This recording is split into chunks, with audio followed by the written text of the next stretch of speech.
को पता ही नहीं, सब यही सोच रहे थे कि राम को राज तिलक होगा, राम का राज तिलक होगा। अब प्रेमियों, जैसे ही सुमंत से गुरुजी ने कहा, वशिष्ठ ने, महाराज अब तक भी नहीं उठे हैं, सुमंत जाओ जरा पता लगाओ। सुमंत जब गया महल में, जाकर के देखा कैकई के महल में दशरथ जमीन पर पड़े हुए हैं बेहोश।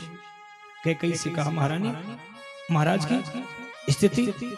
सुमंत, इन्होंने सारी रात राम राम कहकर के बिता दी है, तुम जाओ राम को ही भेज दो, सारी बात उनको बता देंगे। सुमंत जान गया कि दुष्टा ने कोई न कोई खेल खेल लिया है। और जो ही सुमंत आया और प्रेमियों राम से आकर के कहा, हे राम, आपके पिताश्री आपको महल में, कैकई माता के महल में याद कर रहे हैं। राम यहां से दौड़ते हुए राम पिता के पास पहुंचे। पिता की स्थिति देख करके कैकई से कहा, मां, पिताजी की स्थिति ऐसी। राम, मेरा देवासुर संग्राम के 2 वचन थे, उनमें मैंने तुम्हारी जगह भरत को राज तिलक मांग लिया, तुम्हारे लिए 14 वर्ष का वनवास, बस इसी बात के लिए। अच्छा मां, बहुत अच्छा, मेरे लिए अयोध्या और वन में कोई फर्क नहीं मां, लेकिन पिताजी की स्थिति कि बस उनका आपके प्रति मोह है। यदि तुम माता पिता की आज्ञा का पालन करना चाहते हो तो वन को जाओ। ठीक है मां। उन्हीं कदमों से भगवान राम वापिस हो गए। ठीक है मां, मैं दोबारा पिताजी से भी विदा लूंगा। पिताजी को बार बार उठाने की कोशिश करी। एक बार तो दशरथ उठे, जो ही राम को देखा लिपट गए और लिपट करके फूट फूट करके रोए और फिर बेहोश होकर गिर पड़े। राम जी प्रणाम करके चल दिए, पिताजी वापिस आऊंगा, पहले माँ से भी तो विदा ले लूं। कौशल्या माँ के पास गए। माँ थाल सजा करके कह रही थी, बेटा तेरा आज राज तिलक है, अब तू ऐसा कर, कुछ कलीवा कर ले। माँ, मुझे अयोध्या का राज नहीं मिला है, मुझे तो अयोध्या का नहीं, मुझे तो वन का राज्य मिला है। वन का? हाँ, 14 वर्ष का वनवास मिला है मुझे।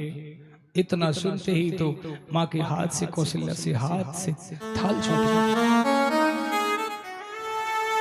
अधीर होकर जो ही गिरती गिरती बची, भगवान राम ने माँ कौशल्या को गोद में ले लिया और बैठ गई है।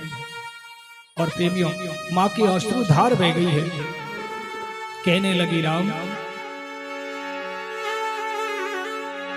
जो केवल पितु आयसु ताता, तो जनि जाऊं जान बड़ी माता। यदि केवल बेटा पिताजी का ही आदेश है तो हे राम, मैं तुम्हारी मां हूं। मां का स्थान पिता से बड़ा होता है, मैं तुम्हें रोक सकती हूं, लेकिन यदि किसी मां ने भी तुम्हें वनवास दे दिया हो तो पुत्र मैं तुम्हें नहीं रोकूंगी। वो